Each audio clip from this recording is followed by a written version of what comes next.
Assalamualaikum warahmatullahi wabarakatuh.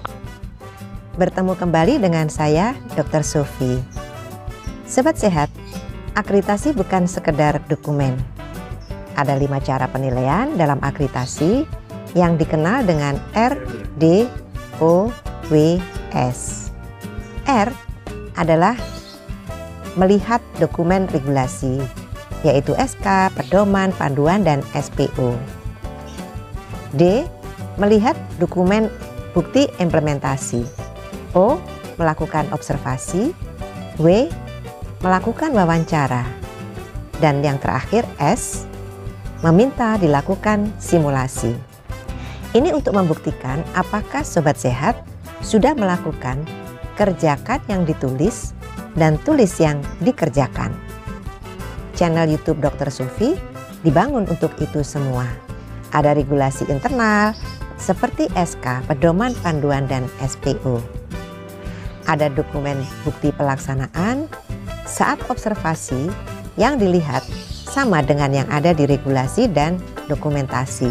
Kemudian saat wawancara, sobat sehat bisa menjawab sesuai yang ada di regulasi dan dokumentasi. Dan saat diminta melakukan simulasi, bisa melaksanakan sesuai SPO yang sobat sehat susun sendiri. Sobat sehat, ini adalah video saya yang ke-296 yang akan membahas standar ruang klinik pratama dan klinik utama. Tentu yang akan kita bahas adalah standar masing-masing ruangan yang tidak sama. Nah, sobat sehat, mulai video 293 kita sudah membahas perizinan klinik dan persyaratannya. Sedangkan video 296 ini kita akan membahas standar ruang klinik pratama dan klinik utama pada Peraturan Menteri Kesehatan RI nomor 14 tahun 2021 halaman 697 sampai 702 yang merupakan bagian dari sarana klinik. Yuk kita bahas standar ruang klinik pratama dan klinik utama.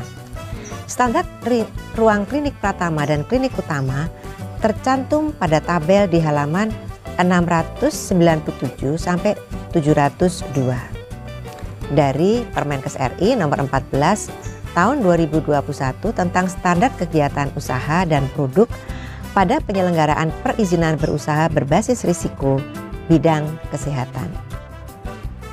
Pertama, ruang penerimaan. Ruang penerimaan bisa meliputi 1. Ruang administrasi untuk fungsi pendaftaran, pembayaran, rekam medis, dan perkantoran.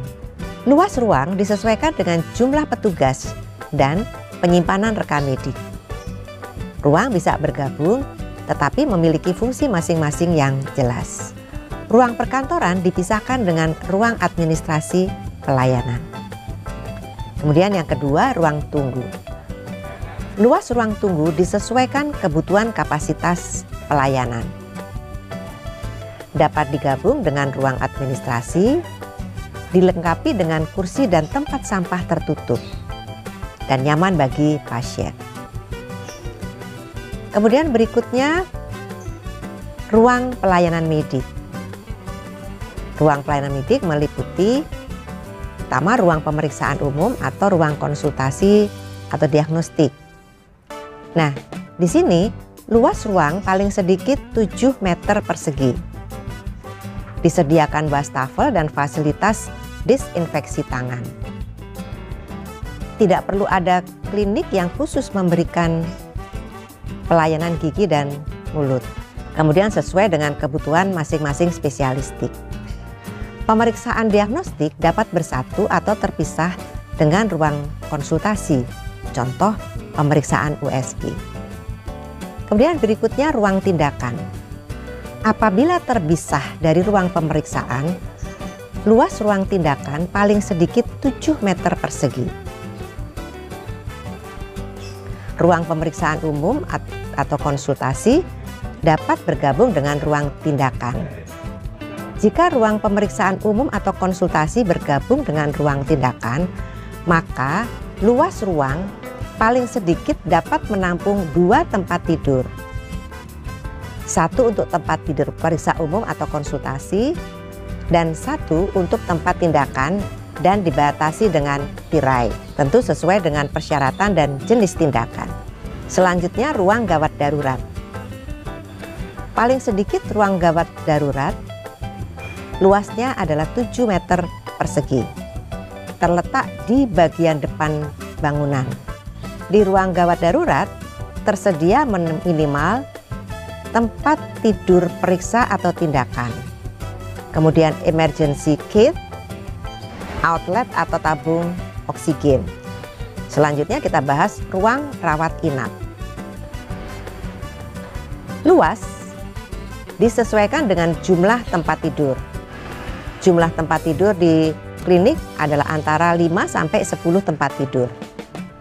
Jarak antar tepi tempat tidur minimal 1 meter. Lebar bukaan pintu minimal 1,2 meter. Bukaan mengarah keluar. Harus tersedia kamar mandi yang mudah diakses. Selanjutnya kita bahas ruang pelayanan gigi dan mulut. Ruang pelayanan gigi dan mulut luasnya minimal 9 meter persegi. Setelah diisi alat-alat kedokteran di gigi, masih memungkinkan untuk kecukupan mobilitas dan kenyamanan operator serta pasien. Jumlah ruangan menyesuaikan dengan dental unit yang tersedia. Tersedia daya dan instalasi listrik. Selanjutnya, ruang persalinan. Untuk ruang persalinan, luas minimal 12 meter persegi. Harus tersedia di klinik yang melakukan pelayanan persalinan. Selanjutnya, ruang nifas atau rawat inap ibu dan bayi. Selanjutnya kita akan membahas ruang penunjang medik. Ruang penunjang medik ini antara lain ruang radiologi. Luas ruangan dan persyaratan lainnya mengikuti peraturan perundang-undangan yang berlaku. Nanti kita akan bahas di video tersendiri. Untuk pelayanan mobile X-ray periapikal pada gigi tidak memerlukan ruangan khusus. Selanjutnya, ruang farmasi. Luas ruang farmasi menyesuaikan dengan kebutuhan pelayanan, dapat memenuhi fungsi untuk pelayanan antara lain penerimaan resep, penyiapan, peracikan, penyerahan, kemudian penyimpanan sediaan farmasi dan alat kesehatan, konseling, dan arsip sesuai kebutuhan. Ruang dilengkapi dengan pengatur udara dan kelembapan serta memenuhi aspek keamanan, sanitasi, dan ventilasi udara. Selanjutnya, laboratorium. Luas laboratorium sesuai kebutuhan, lantai dinding berwarna terang dan mudah dibersihkan serta tidak bercelah dan tidak bersudut. Lampu dengan cahaya putih.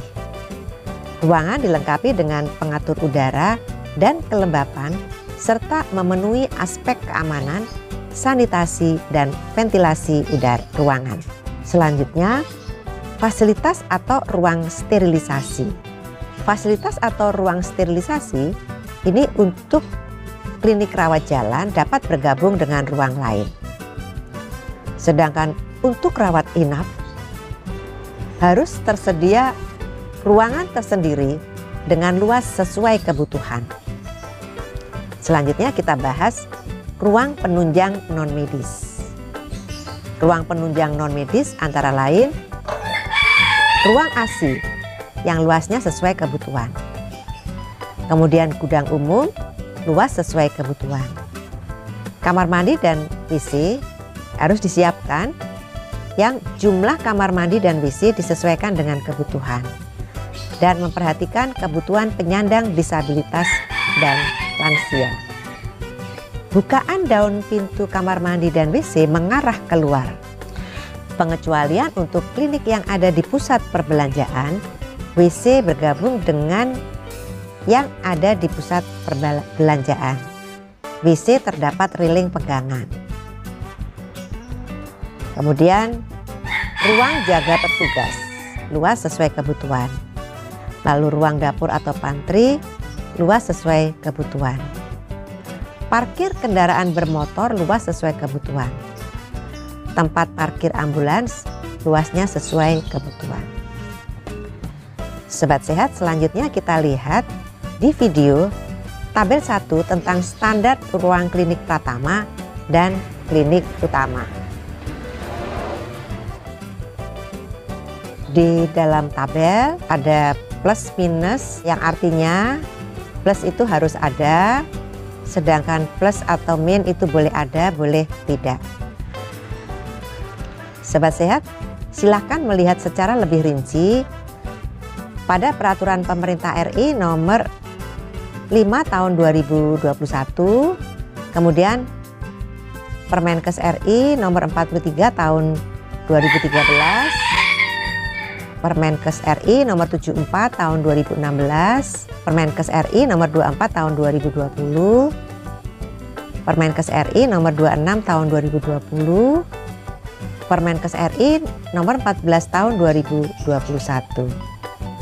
Demikianlah Sobat Sehat, di video 296 ini kita telah membahas standar ruang klinik pratama dan klinik utama sebagai bagian dari sarana klinik yang ada pada Peraturan Menteri Kesehatan RI nomor 14 tahun 2021 yang bisa dilihat pada halaman 697 sampai dengan 702. Baik Sobat Sehat, kita akan bertemu di video 297 untuk membahas tentang standar ruang khusus klinik pratama dan klinik utama yang hanya menyelenggarakan pelayanan kesehatan gigi dan mulut. Sampai di sini dulu ya. Semoga selalu sehat. Wassalamualaikum warahmatullahi wabarakatuh.